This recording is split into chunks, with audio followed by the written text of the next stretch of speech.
আজ জাঁকিয়ে শীত পড়েছে। সকাল গড়িয়ে দুপুর হয়ে গেছে, তখনও বিছানায় গুটিসুটি মেরে শুয়ে আছি। অফিস নেই বলে এই ঠান্ডায় উঠতেও ভালো লাগছে না। হয়তো আরও অনেক পরে ঘুম ভাঙতো যদি না মা ডাক দিত। সুকমল, এই সুকমল, সুকমল, দেখো দেখি ছেলের অবস্থা। দুপুর হয়ে গেছে আর এখনো পড়ে পড়ে ঘুমাচ্ছে। আহ, কি হয়েছে? সকাল সকাল ডেকো না তো মা, একটু ঘুমাতে দাও। হ্যাঁ, ঘুমাও, আরো ঘুমাও। পলাশডাঙ্গার যাওয়ার দরকার নেই। ছেলেটা ফোন দিতে দিতে ক্লান্ত হয়ে পড়েছে। আমি বলে দিচ্ছি যে তুই যাবি না। মুহূর্তেই আমার মনে পড়ে গেল আজকে তোমার পলাশডাঙ্গায় যাওয়ার কথা। আমার পিস্তিত ভাইয়ের ছেলের মুখে ভাত। সর্বনাশ! এত বেলা হয়ে গেল, অথচ আমার একবারের জন্যও মনে পড়লো না। বিছানা থেকে ধরফর করে উঠে পড়লাম। তোমার ওকে কিছু বলতে হবে না মা, আমি এক্ষুনি ফ্রেশ হয়ে বেরোচ্ছি। তুমি দয়া করে ওকে একবার জানিয়ে দাও যে আমি যাচ্ছি, না হলে তো ফোন দিয়ে পাগল বানিয়ে ছাড়বে। হ্যাঁ, জানিয়ে দিচ্ছি। তুই আর দেরি করিস না। এমনিতেও অনেক দেরি হয়ে গেছে। এত দূরের পথ, একটু আগে ভাগে বের না হলে কি হয়? মা একা একা আরও কিছুক্ষণ গজগজ করে বলে চলে গেল। আমি তড়িঘড়ি ওয়াশরুম থেকে ফ্রেশ হয়ে বেরিয়ে পড়লাম।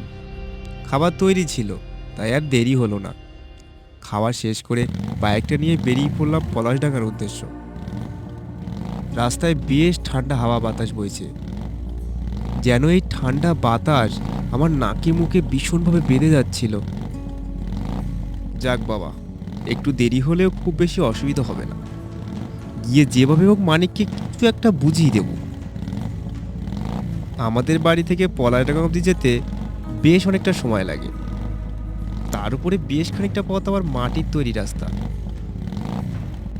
যখন বাইক নিয়ে সেই কাঁচা রাস্তায় ঢুকে পড়লাম, তখন প্রায় সন্ধ্যা নেমে এসেছে।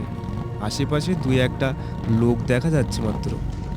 তাদের ভিতরে যেন একটা অন্য রকমের তাড়াহুড়ো কাজ করছে। উফ, সেই কখন থেকে বাইকে বসে কোমরটা একেবারে ধরে গেল যেন। অতেই শেষ হচ্ছে না। মাঝে একটা দোকান দেখে এক কাপ চা খেয়ে নিলে মন্দ হতো না, কিন্তু মাটির পথ ধরে এত দূরে চলে এলাম, অথচ একটা দোকান দেখলাম না। রাস্তার দুই পাশ থেকে বুনো লতা পাতা এসে পথের উপরে হুমড়ি খেয়ে পড়েছে যেন। সেই ঝোপের ভিতরে এখনো জমাট বাঁধা অন্ধকার। হঠাৎ একটা লোক ওই ঝোপের আড়াল থেকে একেবারে আমার বাইকের সামনে এসে পড়ে। আমি চমকে উঠে সমস্ত শক্তি দিয়ে ব্রেক কষি। কি হলো? আহারে, লাগেনি তো কোথাও? আপনি কি পাগল? এমন হট করে কেউ রাস্তার মাঝে চলে আসে? আর একটু হলেই তো মারা পড়তেন। বুড়ো মানুষ বাপু, এমনিতেই তো এক পা কবেই চলে গেছে, মরার ভয় আর নেই। আপনার না হয় মরার ভয় নেই, কিন্তু আমার তো হাত পা ভেঙে গুঁড়ো হয়ে যেত। যত সব, কোথা থেকে যে এই আজব লোকজন চলে আসে বুঝি না বাবু। রাগ করো না বাপু, বুড়ো মানুষের চোখ ঠিক মতো দেখতে পাই না, তার উপর মাথায় কত দুশ্চিন্তা। তা এদিকে কোথায় যাচ্ছেন? ওইদিকে একটা কসাইখানা আছে, ওখানেই আমার মেয়ের বাড়ি, সেখানেই যাচ্ছিলাম। কিন্তু সেই কসাইখানা যে অনেক দূরে, সে অবধি যেতে যেতে অনেক রাত হয়ে যাবে মনে হচ্ছে। পুরো মানুষ, জোরে হাঁটতেও পারি না। এবারে লোকটার কথা শুনে আমার একটু করুণা হলো। আহারে, বয়সের ভারে না জানি কতই কষ্ট পেতে হচ্ছে। এতটা পথ হেঁটে গিয়ে কখন মেয়েকে খুঁজবে, তার উপরেই রাতের অন্ধকার। ঠিক আছে, আমিও ওই দিকটায় যাচ্ছিলাম। আসুন, আপনাকে সেই কসাইখানায় না হয় নামিয়ে দেব। এতটা পথ এই রাতের বেলায় হেঁটে যেতে পারবেন না। সত্যি দেবে? তুমি অনেক ভালো মানুষ বাপু, চলো ওই দিকটায় চলো। আমি কিছু বলার আগেই লোকটা আমার বাইকের পেছনে চেপে বসলো। আমিও আর কোনো কথা না বলে সামনে এগিয়ে গেলাম। আকাশে বেশ বড় করে পূর্ণিমার চাঁদ উঠেছে, কিন্তু কুয়াশার কারণে আলোটা ততটা উজ্জ্বল না। লোকটা নীরব, কোনো কথা বলছে না। শেষে নীরবতা ভেঙে আমি জিজ্ঞেস করি, তাই রাতের বেলায় মেয়ে বাড়ি যাবার কি দরকার পড়লো শুনি? ওই কসাইখানায় বা বিয়ে দিয়েছেন কেন? হ্যাঁ, নিজের পছন্দ মতো ছেলে বিয়ে করেছে। ছেলেটা ওই কষার দোকানে চাকরি করে, ভালো বেতন, তাই আমি আর কিছু বলিনি। ও, তা ভালো তো। কাজ তো আর বড় ছোট হয় না, আপনার মেয়ে ভালো থাকলেই হলো। লোকটা আর কোনো কথা বলল না। ঠিক এই সময়ে একটা ঘটনা ঘটলো যা আমার বুকের ভিতরটাকে কয়েক মুহূর্তের জন্য কাঁপিয়ে দিল। আমরা যে পথ ধরে যাচ্ছিলাম তার উপরে ঘন গাছগাছালির ডালপালা, তার ফাঁক দিয়ে একটু পর পর দুই একটা চিলতে চাঁদের আলো এসে পড়ছে। এমনকি একটা আলোতে বাইকের ফ্ল্যাশ লাইটের দিকে চোখ পড়তেই দেখলাম আমার পিছনে কেউই নেই। মুহূর্তেই আবার ব্রেক কষে দাঁড়িয়ে পড়লাম। কি হলো বাপু, হঠাৎ দাঁড়িয়ে গেলে কেন? লোকটার কথা শুনে পিছনে তাকিয়ে দেখি লোকটা ঠিক আগের মতোই বসে আছে। তাহলে কি আমি একটু আগে ভুল দেখলাম? এখন ভুলও আমার হতে পারে, হয়তো সারাদিনের ক্লান্তিতে ভুলভালই দেখছি। কি হলো, বাইকটা আবার বিগড়ে গেল না তো? না না, ঠিক আছে, চলুন। এরপরে আর সাত পাঁচ না ভেবে এক মনে বাইক চালিয়ে চললাম। যখন বৃদ্ধ লোকটার কথা মতো সেই কসাইখানার সামনে এসে পৌঁছালাম তখন বেশ অনেকটা রাত হয়ে গেছে। সামনে একটা ঘরের বারান্দায় ছোট একটা হেরিকান জ্বলছে। আমি বাইকটা থামাতেই লোকটা আমার বাইক থেকে নেমে পড়ল। নিন, আপনাকে পৌঁছে দিলাম, এখন তাহলে আমি আসি। সে কি কথা, আমার জন্য এত পরিশ্রম করলে আর খালি মুখে চলে যাবে? তা হয় না বাপু, অন্তত এক কাপ চা তো খেয়ে যাবে। না মানে, আমাকে এখনো বেশ খানিকটা পথ যেতে হবে, দেরি হলেও একটু সমস্যা, তাই আর কি। আরে, এই সনাতন থাকতে তোমার ভয় কিসে? দরকার হয় আমি তোমাকে এগিয়ে দিয়ে আসবো। এই বাড়িতে তো আরো লোকজন আছে নাকি? আমিও চিন্তা করে দেখলাম যে এই পর্যন্ত আসতে বেশ ক্লান্ত হয়ে গেছি। তাছাড়া পথে বসে চা খাবো খাবো করে খাওয়াই তো হলো না। এখন এক কাপ ধোঁয়া ওঠা গরম চা খেলে মন্দ হয় না, তাই আর না করলাম না। বৃদ্ধ সনাতনের সাথে ঘরে ঢুকেই পড়লাম। একটা মাঝবয়সী ছেলে প্রণাম ঠুকে ঠিক আমার সামনে এসে দাঁড়ালো। আপনি এত রাতে কি করে এলেন বাবা? এতটা পথ হেঁটে এলেন বুঝি? না রে তমাল, ছেলেটা আমাকে অনেক সাহায্য করেছে, ওর বাইকে করেই তো এলাম, না হলে তো এই অন্ধকারে ঘুরে ঘুরে মরতাম। যাক, বড় উপকার করলেন দাদা। কি রে, বাড়িতে আর কেউ নেই নাকি? পিউ কোথায়? ওকে তো দেখছিই না। পিউ ওই রান্নাঘরে রান্না করছে মনে হয়। তা বেশ। ও হ্যাঁ, ছেলেটার জন্য একটু জল খাবার নিয়ে পিউকে পাঠিয়ে দে তমাল, ছেলেটার বড্ড পরিশ্রম হয়ে গেছে। তোয়ামাল কোনো কথা না বলে চলে গেল। রুমের মধ্যে নোংরা বিছানায় অনিচ্ছা সত্ত্বেও বসতে হলো। রুমটা যেন কেমন অদ্ভুত, আশেপাশ থেকে একটা পচা গুলিয়ে ওঠার গন্ধ আসে। রুমের মাঝে যে ছোট বাতিটা রাখা তার অস্পষ্ট আলোতে দেখতে পেলাম ঘরের দেয়ালে টানানো নানা রকমের অস্ত্রশস্ত্র। এত অস্ত্রশস্ত্র! ওদের কাজটাই তো এই নিয়ে, মাংস কাটা কি আর মুখের কথা?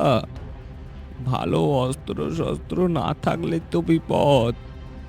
হ্যাঁ, তা যা বলেছেন। এই কাজটা আমরা যতটা সহজ ভাবি, কাজটা ততটা সহজ না। রুমে যেন আর বসে থাকতে পারছিলাম না। গুমোট ভ্যাপসা গরমের সাথে সেই পচা গন্ধটা যেন ক্রমে বেড়ে উঠছে। উঠে দাঁড়িয়ে রুম থেকে বের হয়ে আসব, সামনের বারান্দার দিকে যেতেই চমকে উঠি। একটা হেরিকেন রাখা, আর তার পাশে রক্তমাখা অনেক মাংসের টুকরো পড়ে আছে। এত রাতেও এরা মাংস কাটে? কি করে এত মাংস দিয়ে? কি নেয় এই আশপাড়া থেকে মাংস? একবার জিজ্ঞেস করতে হবে দেখি। আবার রুমের দিকেই ফিরে যাচ্ছিলাম, হঠাৎ একটা কিছুর উপর চোখ পড়তেই আমার রীতিমতো শরীর কাঁপতে শুরু করে। সারা গা থেকে দরদর করে ঘাম ছুটতে থাকে। রিকিনের পাশে যে কাটা মাংসগুলো, তার ভিতরে একটা কাটা হাত রাখা, যেন কারো হাত কবজির কাছ থেকে টুকরো করা হয়েছে। সেই হাতে একটা চুড়ি পরা। সারা শরীর আবারও গুলিয়ে উঠল। মানুষের কাটা হাত এখানে কি করে এলো? এরা কিসের মাংস কাটে? মানুষের মাংস? না, এ তো হতে পারে না। আমি ভুল দেখছি, সব ভুল। ক্লান্তিতে মাথাটা আমার এলোমেলো হয়ে যাচ্ছে মনে হয়। দাদা, না চা? আর একবার চমকে উঠে পিছনে তাকালাম। সেখানে এক কাপ চা হাতে দাঁড়িয়ে একটা মেয়ে। সে যে মেয়ে তা শুধুমাত্র তার গলার স্বর শুনেই বুঝলাম, কারণ ওর আপাদমস্তক একটা সাদা কাপড়ে ঢাকা। আমার বেশ একটু গা ছমছম করে উঠল। তড়িঘড়ি আবারও রুমে ঢুকে পড়লাম, আর সেই নোংরা বিছানার উপরে বসে বসে ঘন নিঃশ্বাস নিলাম। সাদা কাপড়ে মোড়ানো মেয়েটা আমার পিছনে পিছনে রুমে এসে ঠিক আমার সামনে এসে দাঁড়ালো। কি হলো দাদা, চা নেবেন না? হ্যাঁ, নেব দিন। হ্যাঁ হ্যাঁ, খাও বাপু। ক্লান্তির পরে গরম এক কাপ চা খেতে বেশ ভালো লাগে। মেয়েটার হাত থেকে চায়ের কাপটা নিয়েই চুমুক দিলাম। চায়ের স্বাদ পেলাম না, কেমন যেন একটা নোনা তো স্বাদ, যেন কেউ লবণ আর জল মিশিয়ে গরম করে দিয়েছে। তারপরেও এক ঢোক গিলে ফেললাম। হঠাৎ সেই সময়ে কাপের দিকে চোখ পড়তেই আমার বুকের ভিতরটা যেন পাথর হয়ে গেল। কাপটা হাত থেকে মেঝেতে পড়ে গিয়ে শব্দে ভেঙে গেল, আর কাপ থেকে টকটকে লাল রক্ত ছিটকে পড়লো চারিদিকে। সাথে সাথে বৃদ্ধ সনাতনের মেয়ে ওই সাদা কাপড়ে মোড়ানো পিউ অস্বাভাবিক রকমের হেসে উঠল। বাবু, চা খাবেন না? খান না, চা খান না বাবু। চা খেয়ে দেখুন, খুব ভালো হয়েছে। এসব কি হচ্ছে? আমাকে যেতে হবে, এখানে আর এক মুহূর্ত না। ছুটে ঘর থেকে বাইরে বেরোতে যাব, কিন্তু দরজার দিকে যেতেই দেখলাম সেখানে দাঁড়িয়ে আছে সনাতনের জামাই তমাল, হাতে একটা রক্তমাখা দা। সেটা এতটা ধারালো যে হেরিকেনের আলোতে চকচক করছে মনে হচ্ছে। কোথায় যাচ্ছেন বাবু? আপনি চলে গেলে আমার কি করে হবে? আমার পেট চলবে কি করে? সব বলছেন? আমাকে কেন আটকে রেখেছেন? আমাকে যেতে দিন। কি ক্ষতি করেছি? আমাকে যেতে দিন। যেতে দেব তো, তবে যাওয়ার আগে আপনার কিডনি, চোখ, হৃৎপিণ্ড আর রক্তগুলো তো আমায় দিয়ে যেতে হবে। কি? পাগল হয়ে গেছেন আপনারা? আপনি আমাকে মেরে ফেলতে চান? ভগবান, এ কোথায় এসে ফেসে গেলাম? আপনাকে কিছু করতে হবে না বাবু, যা করার আমি করে দেব, তাই না পিউ? ঠিক সেই সময় দেখলাম পিউর শরীরের উপর থেকে সেই সাদা কাপড়টা সরে গেল, আর তাতেই বের হয়ে এলো একটা চিক কদাকার চেহারা। সারা মুখে আর হাতে কাটার দাগ, ঠিক যেমন জোড়াতালি দিয়ে কাপড় সেলাই করা হয়, ঠিক তেমনই ওর শরীরে কাটা মাংস এনে যেন জোড়া দেওয়া হয়েছে। আপনি তো যেতে পারবেন না বাবু। এখানে যে আসে সে আর যেতে পারে না। এই দেখুন না, ফেসে আছি। সনাতন বাবু, বাঁচান আমাকে, ওরা আমাকে মেরে ফেলবে, দয়া করুন। ওরা যা করছে তাই করতে দাও তো বাবু। আমাকে আরো একবার চমকে দিয়ে তো সনাতনের সারা শরীরে ফুটে উঠল ঠিক ওই একই রকমের ভয়াবহতা, যেমনটা ওই পিউর শরীরে দেখা যাচ্ছে। পিউ তখনও একটানা হেসে যাচ্ছে। জোড়াতালি দেওয়া মাংসের মুখ থেকে হাসি দেখলে যেন বুকটা শুকিয়ে যাওয়ার জোগাড়। আমাকে বিয়ের প্রলোভন দেখিয়ে নে আমার বডি পার্টসগুলো আলাদা করে ফেলে। মৃত্যু হয় সেদিন। কি করব বলুন বাবু, এটাই তো আমাদের ব্যবসা। কসাইখানার আড়ালে আমরা মানবঙ্গ চলাচলন করি। গ্রাম থেকে ছেলে মেয়েদের ভুলিয়ে ভালিয়ে নিয়ে আসি, তারপরে তো বাবা প্রথম যেদিন এই বাড়িতে এলো সেদিন তার অবস্থাও ঠিক আমার মতো হয়ে গেল।